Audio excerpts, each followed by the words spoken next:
몰래 그 성읍을 기습하여 그 모든 남자를 죽이고 칼로 하몰과 그의 아들 세겜을 죽이고 디나를 세겜의 집에서 데려오고 야곱의 여러 아들이 그 시체 있는 성읍으로 가서 노력하였으니 이는 그들이 그들의 누이를 더럽힌 까닭이라. 그들이 양과 소와 나귀와 그 성읍에 있는 것들과 들에 있는 것과 그들의 모든 재물을 빼앗으며 그들의 자녀와 그들의 아내들을 사로잡고 집 속의 물건을 다 노력한지라. 야곱이 시므온과 레위에게 이르되 너희가 내게 화를 끼쳐 나로 하여금 이 땅의 주민 곧 가나안 족속과 브리스 족속에게 악취를 내게 하였도다. 나는 수가 적은즉 그들이 모여 나를 치고 나를 죽이리니 그러면 나와 내 집이 멸망하리라. 그들이 이르되 그가 우리 누이를 창녀같이 대우함이 옳으니까. 아멘. 마지막에 아멘을 해야 될 말씀일지 어떨지 참 애매한 말씀인 것 같습니다. 오늘은 보복이 아닌 은혜를 선택하라 라고 하는 제목으로 함께 말씀을 나누고자 합니다. 우리 옆 사람하고 한번 인사해 보겠습니다. 은혜를 선택합시다. 아멘. 여러분, 어떠한 경우라도, 다시 한번 인사할 때 어떠한 경우라도 은혜를 선택합시다. 네, 아멘. 여러분, 인간은요, 마음속에 정의감이라고 하는 이 마음을 가지고 있습니다. 누군가 부당하게 대우받는 것을 보게 된다면 여러분 가만히 있지 않겠지요. 또한 억울한 일을 당하고 있는 그 장면을 목격하게 될 때에 외면하기가 쉽지 않을 것입니다. 왜요? 우리 안에는 불타는 마음이 있기 때문이죠.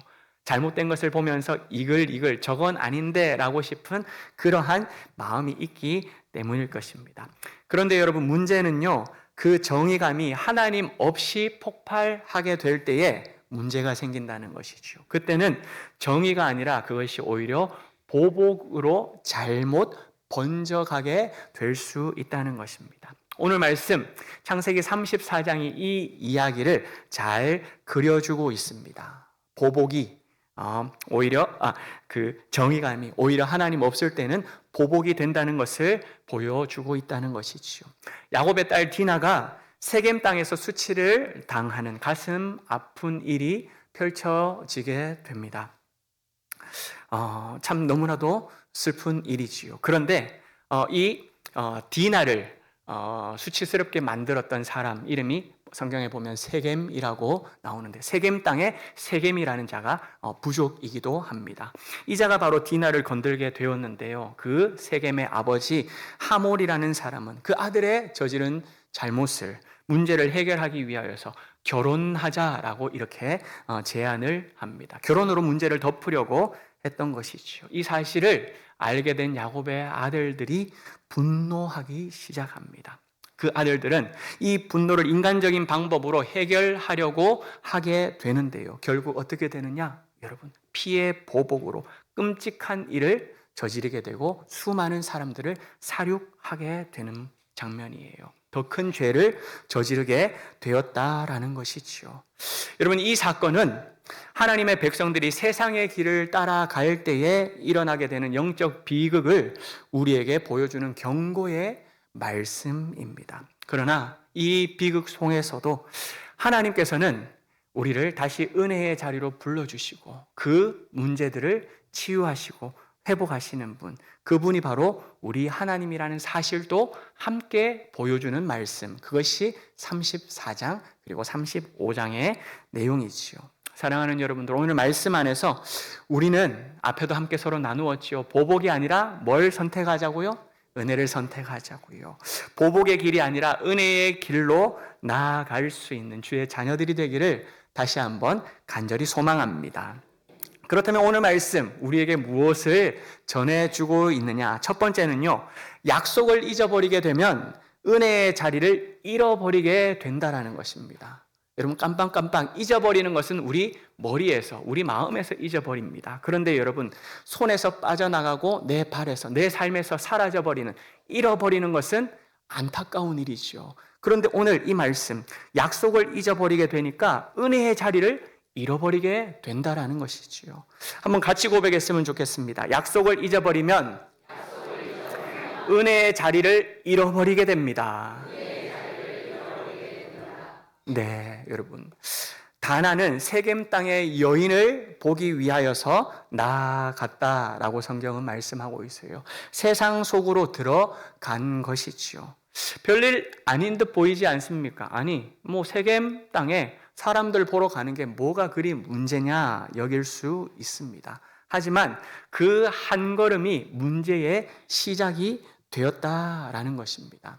앞으로 한번 돌아가 보겠습니다. 야곱이요, 형님을 피하여 외삼촌 집으로 도망가던 시절 기억하고 계시지요. 허허 벌판에 도착하게 됩니다. 그곳에서 잠이 들게 됩니다. 그때 여러분 그 상황을 찬송가로서도 잘 표현하고 있지요. 돌베개 베고 잠 갔습니다. 그때 사닥다리가 하늘에서부터 땅까지 연결되면서 하나님의 사자들이 오르락 내리락 하며 그 홀로 된 야곱, 도망치고 있는 야곱을 지켜줍니다. 그 내용이 창세기 28장 15절 말씀이지요. 하나님께서 뭐라고 말씀하시느냐 한번 잘 보십시오.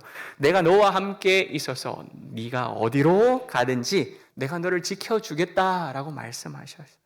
뿐만 아니라 너를 이끌고 갈 것인데 너가 가야 할 그곳에서 머물다가 내가 다시금 너희를 이 땅으로 돌아오도록 해주겠다. 그 약속까지 하십니다. 뿐만 아니라 여러분, 내가 너를 통하여 이루고자 하는 그 모든 일들을 다 이룰 때까지 내가 너를 떠나지 아니하겠다. 여러분, 이렇게 세 가지 약속을 하나님께서 들려주시지요.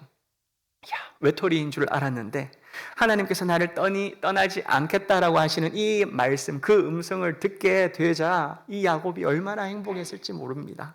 잠에서 깬 그 야곱, 돌베개에 베고 잤던 그 돌을 가지고 와서 세워놓지요. 기둥을 세우고 그 위에 자신이 가지고 있었던 기름을 붓고 하나님 앞에 서원하며 기도합니다. 그 내용이 창세기 28장 21절 22절이거든요. 함께 읽어봅니다. 내가 평안히 아버지 집으로 돌아오게 하시오면 여호와께서 나의 하나님이 되실 것이요 내가 기둥으로 세운 이 돌이 하나님의 집이 될 것이요 하나님께서 내게 주신 모든 것에서 10분의 1을 내가 반드시 하나님께 드리겠나이다 하였더라. 아멘. 하나님께서 나와 함께 하시면 내가 평안히 돌아올 그때에 이곳에서 주님을 예배하겠습니다. 하나님이 나의 하나님이심을 내가 찬송하겠습니다 라고 약속하고 서원하는 그 장소가 바로 돌베개 세워놓는 그 땅, 그 이름이 무엇이었을까요? 베델이었습니다. 베델. 이곳이 베델이었던 거예요. 하지만 야곱은 여러분 오늘 이 34장의 사건이 일어나기 바로 직전의 상황을 잘 표현해주고 있는 말씀이 33장 18절 20절 말씀이거든요. 이 야곱이 자신이 편안하게 돌아왔다는 사실에 그저 만족합니다. 그리고 세겜 성읍에 이르러서 그곳에서 돈을 주고 땅을 사서 장막을 치게 되는 모습이지요. 뿐만 아니라 20절 말씀 거기에서 제단을 쌓게 되는데요. 하나님께서 나 이스라엘의 하나님이 되셨다. 하나님께서 우리 가족, 우리 민족, 우리 족속의 하나님이 되셨다. 엘로헤 이스라엘이라고 이름을 명하면서 주님을 찬양하고 예배합니다. 여러분, 마치 주님 앞에 내가 제사를 올려드리는 찬양하는 신앙적 행동처럼 보일 것입니다. 그러나 여러분 그게 아니에요. 가만히 한번 생각해 보세요. 라반의 집에서 고된 시간을 보냈던 그 과거의 추억들 모든 것들은 이제 다 잊어버렸습니다. 왜요? 편안하게 이제는 세겜 땅에 돌아왔다라고 이야기를 하고 있지 않습니까? 왜요? 그 전까지만 해도 형님을 만날 것 400명이나 이끌고 나 앞에 나오는 그 형님 만나는 게 너무나도 두렵고 무슨 일이 벌어질지 모르는 그 상황이었는데 우와 형님이 나를 와라 끌어안는 거예요. 눈물을 같이 흘리는 것입니다. 용서, 화해의 현장이 펼쳐지게 되었습니다. 여러분, 형과의 갈등도 잘 마무리가 되었던 것이지요. 더 이상 도망치지 않아도 된다라고 하는 그 자유함이 이 야곱의 마음에 가득했을 것입니다. 평안히 돌아왔다는 그 사실에 이제는 만족하고 안주하게 되면서 뭘 잊어버렸을까요?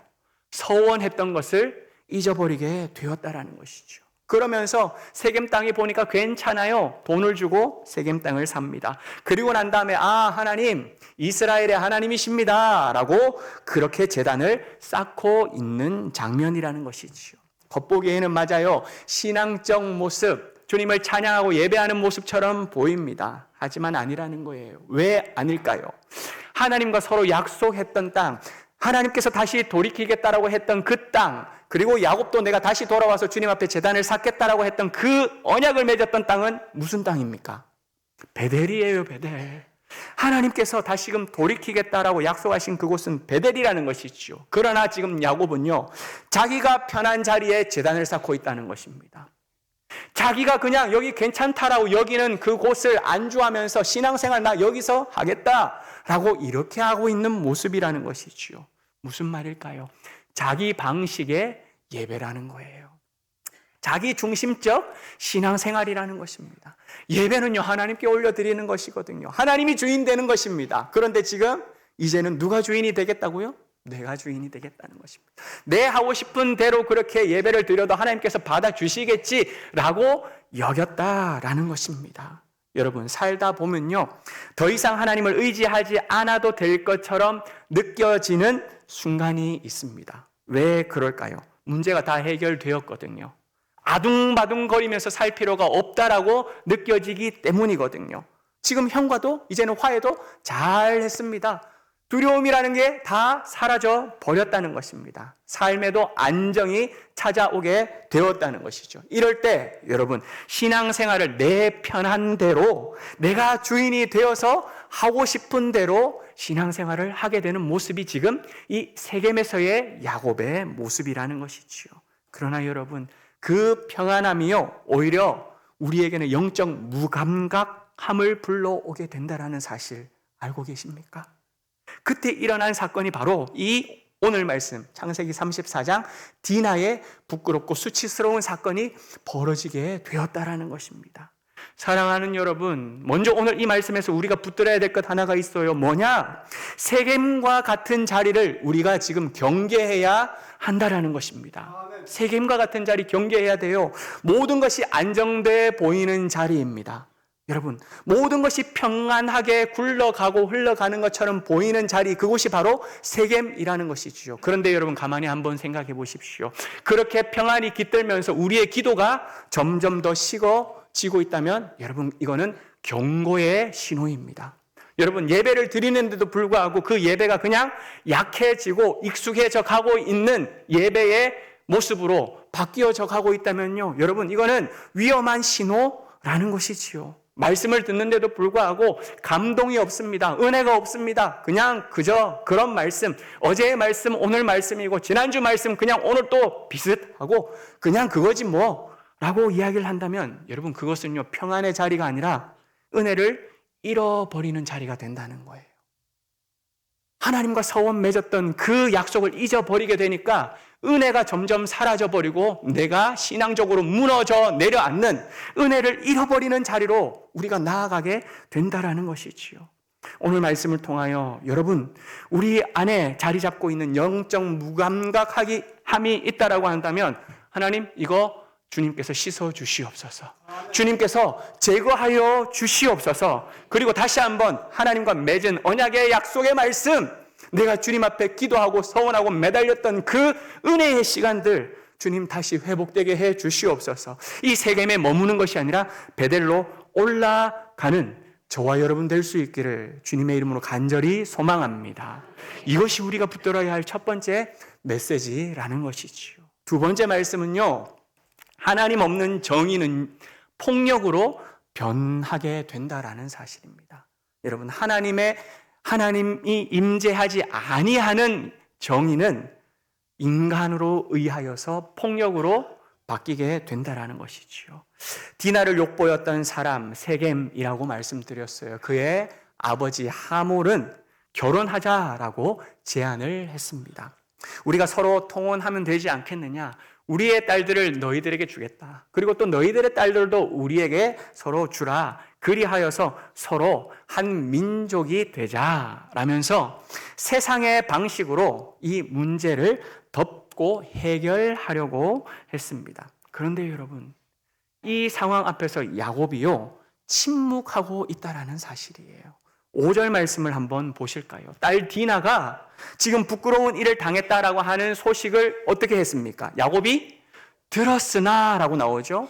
디나가 더럽혀졌다라고 하는 이 소식을 듣게 되었습니다. 그러나 여러분, 아들들이 돌아오기까지 야곱은 뭘 하고 있었습니까? 잠잠하였습니다. 아무 말을 하지 않고 있었다는 것이죠. 여기서 끝나고, 그럼 아들이 돌아오면 그제서야 야곱이 뭔가 영적 방향을 제시해 주겠지. 여러분, 그것도 아니에요. 14절 말씀, 여러분 성경책 펼쳐놓고 있으니까 한번 찾아보십시오. 14절에서 야곱의 아들들이 소식을 듣고 난 다음에 양을 치다가 돌아오게 됩니다. 그런데 어떻게 돌아오느냐? 씩 거리면서 돌아와요. 팔을 걷어붙이면서 한판 할 것처럼 그렇게 돌아옵니다. 그러면서 이 하몰과 서로 대화 나누는 장면이 나오게 되는데요. 그 순간에도 야곱은요, 뭘 하고 있습니까? 여러분, 여기저기 찾아보십시오. 한마디도 하지 않습니다. 영적인 제안을 하지 않습니다. 1절 그냥 침묵하고 뒤로 한 발 물러서 있는 모습이 야곱이라는 것이지요. 오늘 34장 디나의 이렇게 부끄러운 일이 벌어지는 이 34장 전체 안에서 야곱이 말하는 장면이 하나 나오는데요. 언제인 줄 아십니까? 우리가 읽은 내용이에요. 피해 복수가 이루어진 이후에 야곱에게 화를 내고 있는 모습, 그거 하나밖에 없다라는 것이지요. 여러분, 하나님 앞에 마땅히 서야 할 가장 중요한 순간이 있습니다. 우리도 해야 할 역할을 해야만 하는 그런 순간이 있다라는 것이지요. 그런데 이 야곱은요, 그 순간에 하나님의 뜻을 구하지 않았습니다. 영적 가장이지 않습니까? 가장으로서, 아버지로서 그 집안 안에 영적 제사장이지 않습니까? 그런데 그 제사장으로서 마땅히 해야 할 일을 지금 하지 않고 있다라는 것이지요. 여러분, 가정에 영적 리더가 자리를 비우게 되면 무슨 일이 일어난 줄 아세요? 그 빈자리는요, 분노하고 있는 아들이 그 자리를 대신하여 채우고 있다라는 것입니다. 계속해서 야곱은 없고 34장 보면 야곱의 아들들이 하몰과 이야기를 나눕니다. 하몰이 제안한 것을 받아들이고 또 다시 조건을 내면서 계약을 맺는 이 모든 과정에 야곱의 아들들이 그 일을 하고 있다라는 것이죠. 여러분, 잘 깨달으셔야 돼요. 집 안에서도 아버지와 어머니가 해야 할 그 역할들을 하지 않으면요, 자녀들이 어떻게 자라는 줄 아세요? 아버지가 아무 말 안 하시네, 어머니가 그냥 괜찮다고 넘어가시네. 그러면 그때서부터 신앙의 뿌리가 흔들리기 시작하는 것입니다. 부모가 부모 역할을 하지 않으면 아이들 손에 잡혀있는 스마트폰을 가지고서 아이들이 보고 배우는 그 유튜브를 통하여서, 방송을 통하여서, TV를 통하여서 여러분, 몹쓸 지식과 정보가 그들을 잠식하고 그들을 다른 길로 이끌어 간다라는 것이 마찬가지 모습입니다. 오늘 지금 야곱의 아들들이, 분노한 야곱의 아들들이 아버지의 자리를 지금 대신하고 있다는 것이지요. 어떻게 될까요? 가정의 영적 질서가 무너져 않는다는 것입니다. 여러분, 교회의 질서가 흐트러지고 깨질 수밖에 없다라는 것이지요. 그 자리에서 하나님의 공의를 대신하여 인간의 정의와 인간의 방법이 꿰차고 들어가게 되면요, 내가 옳다라고 하는 거예요. 내 방식이 맞다라고 하는 것입니다. 그걸 가지고 문제를 해결하려고 달려들게 된다는 것입니다. 여러분, 어떤 일이 벌어졌을까요? 야곱의 아들들 한번 보십시오. 분노하면서 달려든 그 자리, 누이가 당한 일을 생각하면 맞아요, 분노할 만합니다. 우리에게 한번 질문해 보십시오. 여러분들의 가족 가운데에 디나와 같은 이런 끔찍한 일이 벌어졌다고, 발생했다라고 생각하면 누가 가만히 있겠습니까? 정말 화가 나겠죠. 울분이 터져 나올 것입니다. 내가 가만히 두지 않겠다라고 아마 우리도 칼을 들고 나서는 이런 일이 일어나지 않을까 싶습니다. 그러나 문제는요, 하나님께 묻지 않았다라는 사실입니다. 야곱의 아들들도 하나님께 묻지를 않았어요. 야곱도 침묵하고 있었지만 야곱의 아들들도 마찬가지였습니다. 오히려 자기의 방식으로, 자기의 뜻대로, 자기의 생각과 지혜대로 그 방법들을 갚아주려고 했던 것이지요. 무엇을 사용했을까요? 할례라고 하는 방법을 사용했어요. 너희가 지금 할례를 받지 않지 않았느냐? 우리는 할례 받은 백성이다. 그런데 우리는 할례 받은 자들과 서로 하나가 된다. 너희들이 만약에 우리 딸을 데려가고 너희 딸이 우리에게 와서 서로 한 민족이 되려고 한다면 할례부터 받아서 우리와 같이 되자. 그러면 우리가 한 민족이 되겠다라고 이 야곱의 아들들이 제안하지요. 이것을 세겜의 아들들은요, 남자들은 기쁘게 받아들였습니다. 기꺼이 할례하겠다는 것입니다. 디나를 얻는 것만 가능하다면 뭐든 하겠다라는 것이지요. 그렇게 할례를 받고 여러분 누워 있는데 3일째 되던 날 얼마나 아픈지는 남자들이 알고 있습니다. 그렇게 3일째 움직이지 못하고 누워 있는 그날 야곱의 아들들 시므온과 레위가 기습적으로 칼을 빼듭니다. 그리고 세겜 땅으로 가서 누워있는 모든 세겜의 남자들을 죽여버리게 되는 것이죠. 한순간에 멸절시켜 버립니다. 그리고 양과 소와 나귀까지 성읍 안에 있는 모든 가축들을 다 약탈해 오고 거기서 그치지 않아요. 남자들 다 한순간에 피비린내 나도록 죽어버리지 않습니까? 유부녀들만 남아있어요. 어린 자식들만 남아있는 그 성읍 안에 들어가서 가지고 있는 모든 재물들까지 다 빼앗아 오는 상상할 수 없는 일이 야곱의 아들들을 통하여 하나님의 족보 가운데 일어나고 있다라는 것이지요. 여러분, 할례가 무엇인가요? 할례가 무엇인가요? 하나님과 이스라엘 백성들 간에 서로 맺은 거룩한 제도입니다. 너희들은 내 자녀가 되고 너희들은 내 백성이 된다라는 걸 표현하는 것, 그게 무엇입니까? 할례이지 않습니까? 하나님의 언약 백성을 표시하는 거룩한 할례를 여러분 어떻게 사용하고 있어요? 사람 죽이는 일에 지금 사용하고 있다고요. 복수하는 데에 할례를 사용하고 있고 사람을 속임수로 넘어뜨리는 일에 할례를 지금 사용하고 있다라는 것입니다. 여러분, 안타깝지만요, 인간의 분노는 이렇게 비참하다는 거예요. 지난번에 경상도 지역에 우리가 이번에 아웃리치를 가게 되는 이 상주 땅에도 산불이 났던 것 기억나시지요? 그때 뉴스에 나오면서 하루 이틀 지나도 산불이 잡히지 않고 벌겋게 타오르던 그 산의 불길들 다 지나고 난 다음에 시커멓게 변해버렸던 그 흔적들, 연기가 온 땅을 뒤덮었던 그 장면들 여러분 기억하십니까? 인간의 분노는요, 이처럼 산불이 번져 나가는 것처럼 그렇게 계속해서 커져 나가기만 합니다. 시뻘겋게 타오르고 시커멓게 다 재로 만들어버리고 그 가스로 온 세상을 뒤덮어 버린다라는 것이지요. 처음에는 정이라고 생각하면서 시작했을지를 모릅니다. 하지만 여러분, 마지막에는요, 그 모습이 어떻게 바뀝니까? 폭력으로 뒤바뀌어 버린다는 것. 모든 걸 다 약탈해 오지 않습니까? 탐욕으로 뒤섞여 버린다는 것입니다.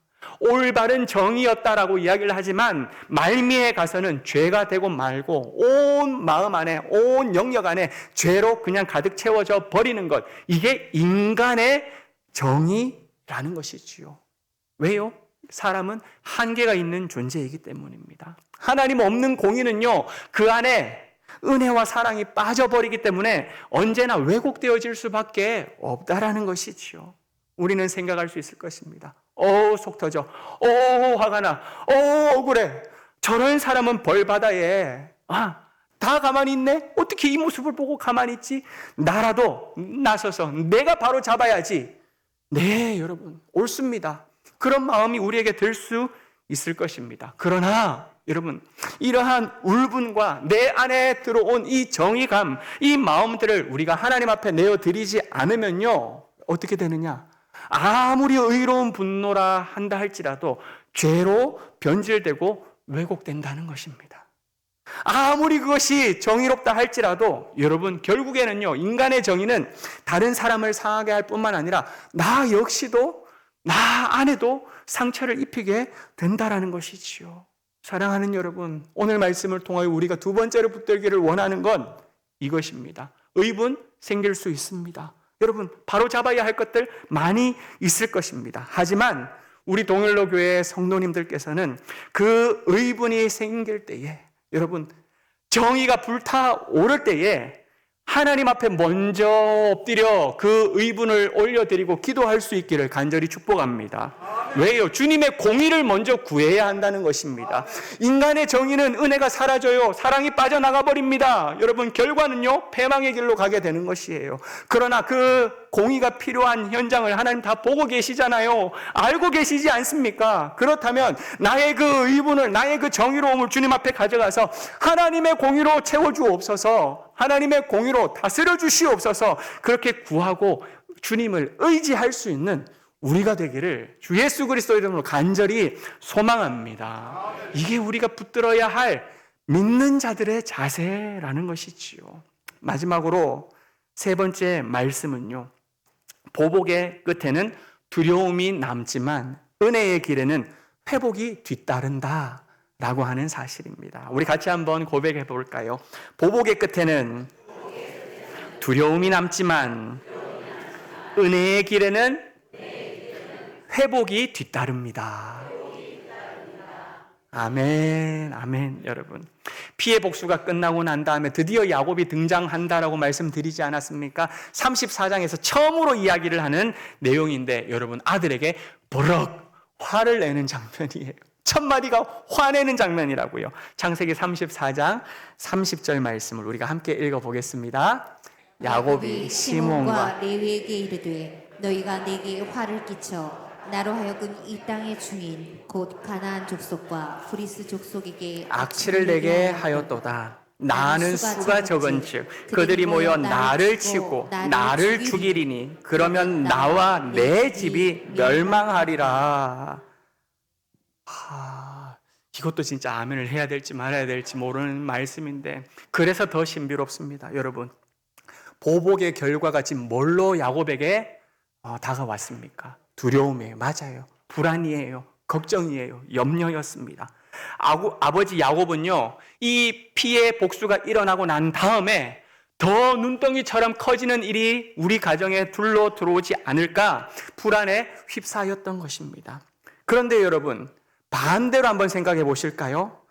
시몬과 레위 입장에서는 이 아버지의 대답이 너무나도 어처구니 없다라고 이야기할까요? 아니, 아버지 맞나? 어떻게 이런 말을 할 수 있지? 라고 생각할 수도 있을 것입니다.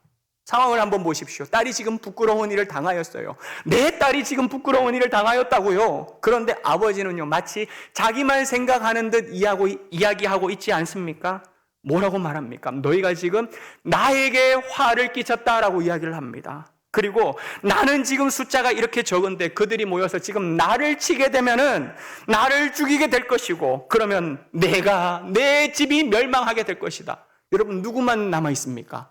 나만 남아 있는 모습을 지금 보고 있는 것이죠. 야, 우리 아버지 맞나? 아니, 지금 아버지의 딸 맞나?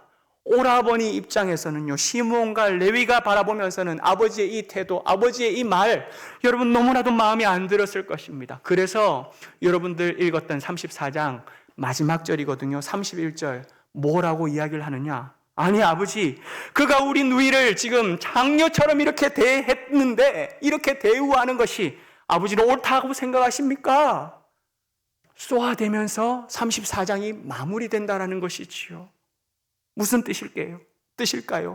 아버지는 지금 틀렸어요. 아버지, 지금 무슨 소리 하시는 거세요? 이런 상황에서 그런 말 하는 게 옳다라고 생각하십니까? 틀렸지요. 도대체 뭔 생각을 하고 계십니까? 아버지는 틀렸고, 우리가 행한 일은 칼을 들고 저 세겜 사람들을 모두 찍어 죽인 것은 옳습니다. 우리가 정답입니다.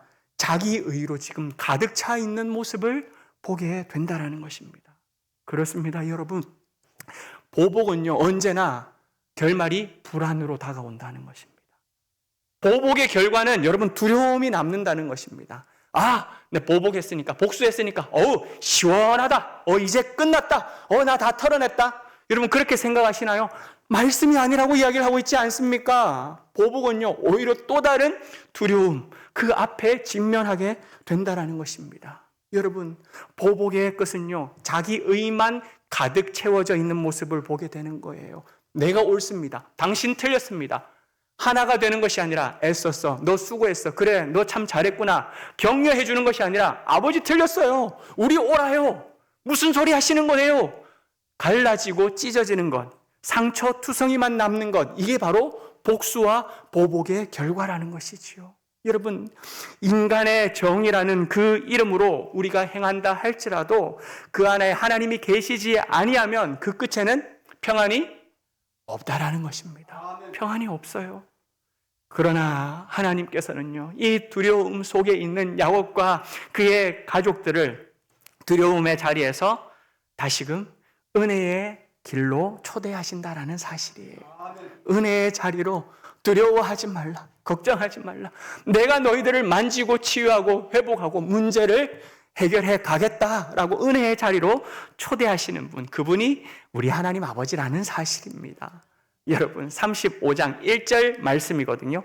힘차게 한번 읽어보겠습니다. 하나님이 야곱에게 이르시되 일어나 베델로 올라가서 거기 거주하며 내가 네 형 에서의 낯을 피하여 도망하던 때에 내게 나타났던 하나님께 거기서 제단을 쌓으라 하신지라. 아멘.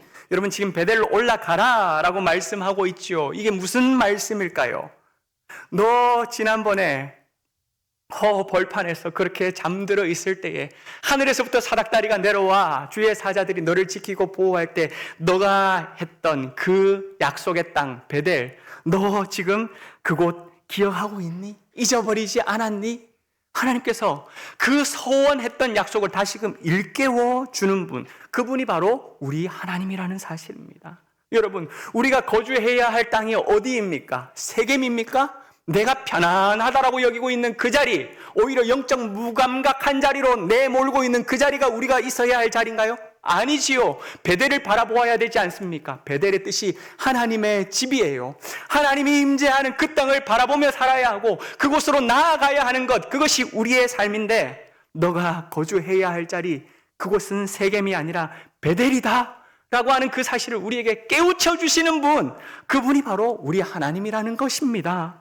여러분, 피 흘림과 보복의 자리에서 은혜의 자리로 다시금 우리를 초청하시는 분이 하나님이시고 두려움과 불안에서 떨고 있는 그러한 야곱을 예배의 기쁨으로 다시금 회복시켜 주시는 분, 그분이 바로 우리 하나님 아버지라는 사실이지요. 그래서 너희들이 있어야 할 곳은 세겜에 거주하는 것이 아니라, 여러분 35장 1절 말씀에 나오잖아요. 일어나 베델을 올라가서 거기 거주하라. 너희들이 있어야 할 것은 베델이다. 나에게 나오라. 내 품이 너희들이 함께 해야 할 곳이다 라고 우리를 다시금 은혜의 자리로 초청하고 계신다는 것이지요. 사랑하는 여러분, 우리는요 세상 속에서 수많은 억울함과 상처를 경험하며 살아갑니다. 앞에 아까 나오셨던 안수 집사님들 매 주일 저녁마다 저와 같이 지금 제자훈련하고 있거든요. 야, 회사 생활이 얼마나 힘든지, 사회생활이 얼마나 각박한지 이야기들을 하나씩 나누고 이야기를 듣고 서로 위로하고 함께 중보하며 기도하기도 합니다. 그런데 이야기를 듣는데 그 일이 1년에 한 번 정도 억울한 일 당할 수 있으면 그래도 이게 나아갈 수 있지 않을까 싶어요. 그런데 그게 한 달에 한 번, 아니 일주일에 한 번, 어제 억울하고 속상했는데도 불구하고 또다시 내일 그러한 일이 일어나는 일, 이게 여러분 일상생활 속이라는 걸 이야기 들을 때마다 오히려 제가 너무 죄송하더라고요. 우리 성도님들이 살아가고 있는 그 삶의 현장 가운데에 수많은 억울함들과 상처를 경험하고 살아가고 있는, 그래서 갈기갈기 찍혀있고 상처 입은 그 모습으로 살아가고 있는 게 우리의 현실이라는 것을 보면서 너무나도 가슴이 아팠습니다. 그런데 여러분, 그러한 억울한 일들 당할 때에, 아픔의 일들이 내 앞에 펼쳐질 때에 우리는요 선택의 기로에 서게 된다라는 것입니다. 두 가지 선택이 있어요. 무슨 선택일까요? 보복을 선택하느냐 아니면 은혜를 선택하느냐, 이 두 가지 앞에 매 시간마다 순간마다 우리는 서게 된다라는 것입니다. 그런데 여러분, 오늘 이 세겜 사건이 우리에게 미리 보여주는 거울이라는 사실을 꼭 기억할 수 있으면 좋겠습니다. 거울이에요. 무슨 거울일까요? 보복을 선택할 때 어떤 일이 벌어지는지를 보여주는 거울이며, 은혜의 길로 나아갈 때 우리를 하나님께서는 어떻게 다스리시고 다시금 회복시키는지를 알려주는 거울이라는 것이지요. 여러분, 보복을 선택하는 것은요, 참 쉬운 일일 수 있을 것입니다. 왜요? 지금 내 울분이 터져 나오는 그 감정에 내 몸을 그냥 내어 맡기면 되거든요. 감정 가는 그대로 나도 그냥 따라가면 되는 것입니다. 그렇게 되면요, 하지만 어떤 일이 벌어지는 줄 아십니까? 그 길 끝에 내가 보복했으니까, 복수했으니까 시원하다, 즐겁다, 다행이다. 그것이 아니라 오히려 두려움과 불안이 뒤섞여 버린다라는 것이지요. 그죠? 뿐만 아니라 그 복수가, 보복이 결국에는 나도 상하게 만든다라는 것. 이게 바로 보복을 선택했을 때의 거울의 모습이라는 것입니다. 반대로 은혜를 선택하는 모습은 어떨까요? 쉽지 않을 거예요. 아니, 하나님, 왜 제가 늘 참아야만 하는 것입니까? 아니, 나쁜 짓은 저 사람이 했는데 왜 내가 억울함을 당해야만 하는 것입니까? 주변에 있는 사람들은 그 모습을 보면서 왜 아무 말도 안 하고 가만히 있는 것입니까? 여러분, 이 상황에서 은혜를 선택하는 것은 쉽지 않은 일일 것입니다. 그 모습 속에서 과연 하나님의 뜻이 무엇인지를 묻고 질문하고 발견하는 것은 참 어려운 일이 될 것입니다. 그러나 여러분, 은혜의 길을 선택하는 그 끝에는요, 하나님의 공의가, 하나님의 사랑이 우리를 다스리시고 인간의 정의가 아닌 하나님의 뜻으로 펼쳐가시며 우리의 상처를 회복하시고 하나님의 살아계심을 보여주는 길을 열어가실 줄 믿습니다. 사랑하는 여러분, 공의의 하나님을 믿으십니까? 하나님께서 우리의 상황들을 다 보고 계시고 알고 계신다는 사실을 여러분 믿으십니까? 그렇다면 여러분, 어렵다 할지라도 복수가 아니라 은혜를 선택하며, 하나님 아버지, 지금 제가 울분이 차오르지만, 제가 너무나도 억울하고 속상하고 분이 꺼지지 않냐지만, 하나님, 이거 주님 앞에 내려놓겠습니다. 기도하겠습니다. 주님의 뜻을 구하겠습니다. 하나님, 하나님의 공의로 다스려 주시옵소서. 하나님께서 살아계심을 보여주시옵소서. 이렇게 기도하며 은혜의 자리로 나아가는 우리 모두가 되기를 간절히 소망합니다. 사랑하는 여러분, 하나님은요, 세겜에 주저앉으려고 하는 인간의 정의를 가지고 뭔가 해결해 보려고 하는 우리를 세겜 땅에서부터 자꾸 끌어내려고 하세요. 어디로요? 베델로요. 은혜의 땅으로요. 날 좀 믿어보겠니? 날 좀 의지해보겠니? 시간이 조금 걸릴 수 있다 할지라도 날 좀 기다려주겠니? 이렇게 하나님께서는 우리를 베델로 초청하고 계신다는 것입니다. 이제 그만 여러분, 분노의 자리에서 일어날 수 있는 우리가 되기를 소망합니다. 나를 너무나도 힘들게 만들었던 그 사람들, 여러분, 분노의 자리에서 내가 언젠가는 보복하리라 칼을 갈고 있던 그 모든 자리에서 일어나서 은혜의 자리로 하나님께서 초청하시는 그 하나님의 터, 하나님의 집, 베델로 나아갈 수 있는 우리가 되기를 간절히 소망합니다. 보복이 아닌 은혜를 선택하는 그 길이 하나님의 자녀들이 걸어야 할 길이라는 것이지요. 사랑하는 여러분, 그렇게 은혜의 자리를 선택할 때에 그분 안에서만 누릴 수 있는 진정한 정의와 진정한 평안함을 누리시는 저와 여러분 될 수 있기를 주 예수 그리스도 이름으로 축복합니다. 아멘. 우리가 나 주님의 기쁨 되길 원하네 찬양 올려드릴 텐데요, 하나님, 내 마음을 새롭게 하여 주옵소서. 내 부대가 새 부대가 되게 해 주셔서 이제는 어둠은 다 씻어져 나가고 주님의 빛이 들어와 새 삶을 살아갈 수 있도록 은혜 내려 주옵소서. 그 마음으로 찬양하며 나아갑니다.